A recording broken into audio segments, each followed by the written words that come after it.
When we think about Kate Middleton, we just think about the woman living a life straight out of a fairy tale. But what most people don't know is the suffering and sacrifice her parents endured to bring her to this position. Behind every palace photo, every royal smile, lies a story of quiet struggle and heartbreak. Before Kate ever stepped into Buckingham, before the cameras, before the titles, there were two ordinary people building a life that would one day be examined under an unforgiving public lens. Carol and Michael Middleton did not inherit wealth, privilege, or protection. They came from work, discipline, and modest beginnings that demanded effort every single day. Carol Goldsmith grew up in a working-class London household. Her father was a builder, her mother worked multiple jobs. There was no safety net, no family fortune, only determination and the knowledge that security had to be earned.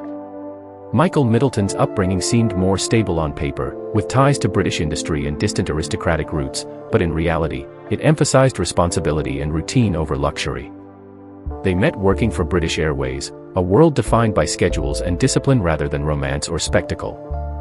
When they married in 1980, their goal was simple: build a practical life, one step at a time. Their early years were financially cautious. Carol left work after Kate's birth and noticed a gap in the market while organizing children's parties. Supplies were scarce, ordering was difficult, and parents had few convenient options. From this need, not indulgence, Party Pieces was born in 1987, a mail-order business built slowly from home. Michael eventually joined full-time, leaving the security of his aviation career to support the venture. For decades, the family worked diligently. Party Pieces expanded steadily, funded private school education for their children, and later university tuition. Everything was earned, step by step. Yet the Middletons' rise would soon collide with public scrutiny. By the time Kate met Prince William at St. Andrews, the business was stable but still dependent on its operations. Any disruption could, and would, have consequences. That disruption arrived with the pandemic. Parties stopped.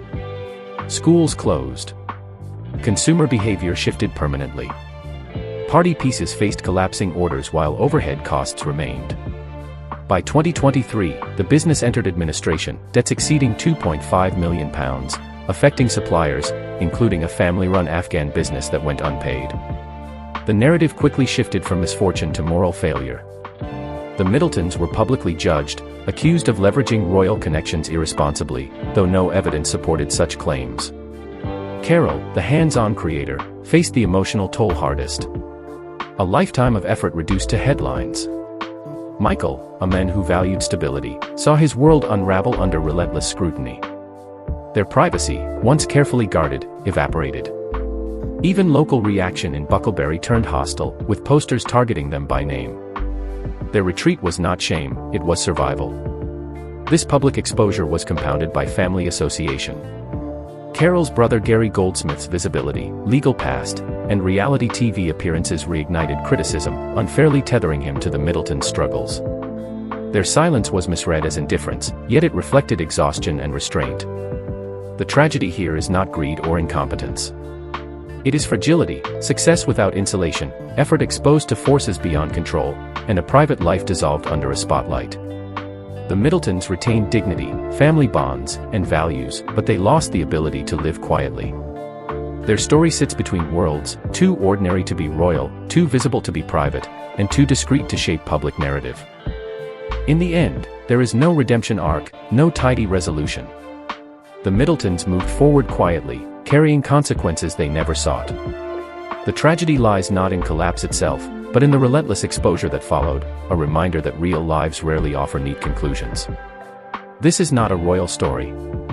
It is a human one,